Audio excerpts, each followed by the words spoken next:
ये कहानी है माँ दुर्गा की भक्त सरिता की, जो अपने पति राकेश और 2 बच्चों के साथ हंसी खुशी रहा करती थी। माता रानी की कृपा उस पर और उसके परिवार पर बनी हुई थी। राकेश का व्यापार भी अच्छा चल रहा था। दोनों के बच्चे अच्छे स्कूल में पढ़ते थे।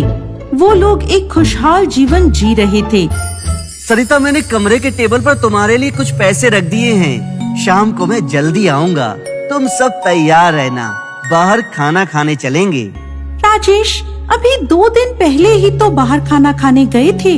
बच्चों के एग्जाम्स हैं, लेट हो जाता है। मैं घर पर ही कुछ अच्छा सा बना दूंगी। अच्छा, तो तुम ऐसा करना, घर पर कुछ मत बनाना, मैं आते समय बाहर से ही खाना ले आऊंगा। शाम को राजेश खुशी खुशी खाना लेकर घर वापस आता है। सरिता, सरिता कहाँ हो तुम? जल्दी बाहर आओ। आ रही हूँ। क्या हुआ राजेश, बहुत खुश नजर आ रहे हो?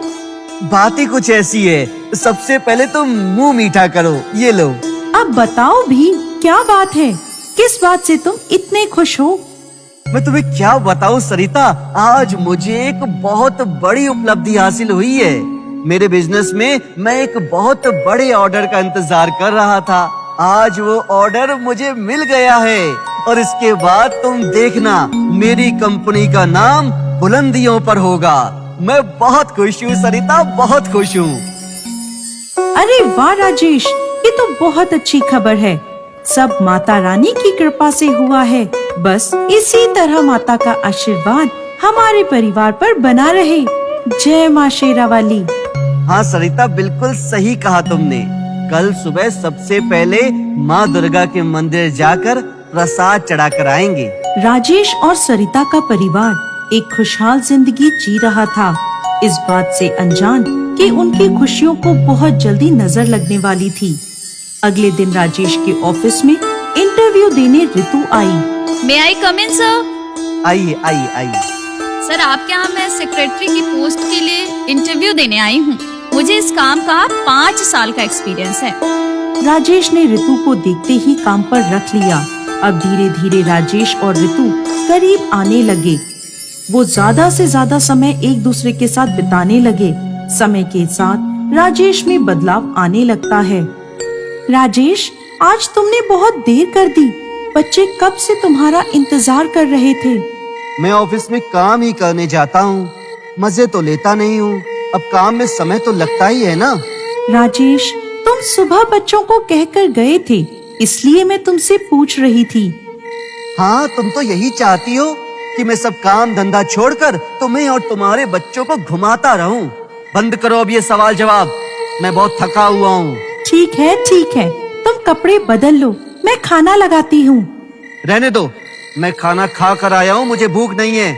राजेश का ऐसा व्यवहार देखकर सरिता को बहुत दुख हुआ। अब हर रोज ऐसा ही होने लगा। राजेश रोज देर रात घर आता। धीरे धीरे इसका असर उसके व्यापार पर भी होने लगा। सर, आज शाम को आपकी एक मीटिंग है। आज शाम तो मैं थोड़ा व्यस्त हूँ मैनेजर साहब। आप ऐसा कीजिए, मीटिंग आप ही संभाल लीजिए। सर, लेकिन आपको वहाँ जाना जरूरी है सर। मैंने कहा ना, मैं नहीं आ पाऊंगा। चलो राजेश, शॉपिंग के लिए देर हो रही है। हाँ, चलो। अरे ये क्या हो गया? मेरे अकाउंट से 15 लाख रुपए किसने निकाले? ये सब कैसे हो सकता है? मेरा अकाउंट तो खाली हो गया। तभी राजेश का फोन बजता है। कैसे हो राजेश? रितु, तुम कहाँ पर हो? 2 दिन हुए तुम ऑफिस भी नहीं आई और ना ही तुम मेरा फोन उठा रही हो। और ये मेरे अकाउंट से पैसे तुम ही ने निकाले हैं ना? हाँ, तुम्हारे अकाउंट से ये पैसे मैंने ही निकाले हैं और अब तुम्हारे ये पैसे लेकर मैं इंडिया छोड़कर जा रही हूँ, तो मुझे ढूंढ भी नहीं पाओगे। बाय। ये भगवान, अब ये क्या हो गया? अब मैं क्या करूँगा भगवान? मैं तो बर्बाद हो गया। राजेश पूरी तरह कंगाल हो चुका था। उसका व्यापार भी बंद हो गया था। बच्चों की फीस देने के लिए उनके पास पैसे नहीं थे। जो थोड़ा बहुत बचा कुचा पैसा था, उससे वो 2 वक्त की रोटी खा पा रहे थे। सरिता, मुझे माफ कर दो सरिता। ये सब मेरे ही पाप कर्मों का फल है जो तुम सब भी भुगत रहे हो। मुझसे बहुत बड़ी गलती हो गई सरिता। मैं उस ऋतु की बातों में आ गया और गलत रास्ते पर चला गया। मैं क्या करूं? मैं अपनी भूल का प्रायश्चित करना चाहता हूं सरिता। मैं क्या करूं? तुम दुखी मत हो राजेश, माता रानी के नवरात्रि आ रहे हैं। हम 9 दिनों तक माता का व्रत उपवास करेंगे, माता की चौकी सजाएंगे, पूजा पाठ आदि करेंगे। तुम देखना, माँ दुर्गा हमारी सभी गलतियाँ माफ करेंगी और हम पर कृपा करेंगी। घट स्थापना का दिन आया तो राजेश माता की एक मूर्ति घर लेकर आया। सरिता ने मूर्ति की स्थापना कर दी। जैसे ही राजेश पूजा का सामान लेकर वहाँ पहुँचा तो उसे ठोकर लगी और वह गिर गया। उसका सिर माता की मूर्ति से टकराया। हे दुर्गा माँ, हे मेरी माँ अम्बे, मुझे माफ कर दे। मुझसे बहुत बड़ी भूल हो गई है माता।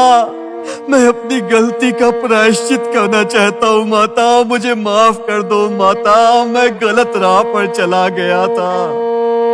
मेरी भूल के लिए मुझे माफ कर दो माता, माफ कर दो। तभी अचानक राजेश को लगा जैसे उसके सामने साक्षात माँ दुर्गा खड़ी हैं और उसे आशीर्वाद दे रही हैं। सरिता, सरिता ये देखो, साक्षात माँ दुर्गा मेरे सामने खड़ी हैं। साक्षात माँ अम्बे हमारे घर में आई है और हमें आशीर्वाद दे रही है। जय माँ दुर्गा, जय माँ अम्बे।